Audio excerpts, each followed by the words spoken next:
Chairman Peoples Party Bilawal Bhutto Zardari نے حکومت پر تنقید کے تیر چلائے اور کہا کہ 1 سال میں پتہ چل گیا عمران خان کا ہر وعدہ اور نعرہ جھوٹا نکلا۔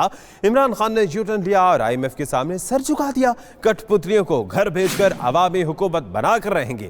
ہم انہیں اب سلیکشن نہیں کرانے دیں گے، اب الیکشن کرانا پڑے گا۔ رحیم یار خان میں خطاب کرتے ہوئے بلاول بھٹو نے یہ باتیں کچھ یوں کہیں۔ ہمارا جدوجہد اس عوام دشمن بجٹ کے خلاف ہے، ہمارا جدوجہد اس عوام دشمن حکومت کے خلاف ہے، ہمارا جدوجہد اس کٹ پتلی حکومت کے خلاف ہے۔ 1 سال کے اندر آپ سب کو پتہ لگ گیا ہے کہ عمران کا ہر وعدہ جھوٹا نکلا، عمران کا ہر نعرہ دھوکا نکلا۔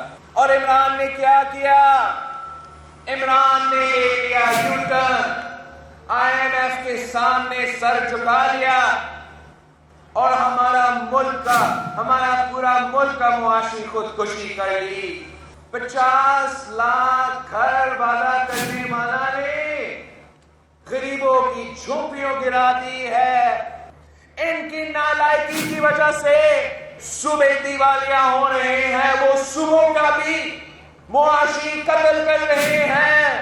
ہم ان کو اب سلیکشنز نہیں کروانے دیں گے، الیکشنز ہوگے، انتخاب کرنا پڑے گا۔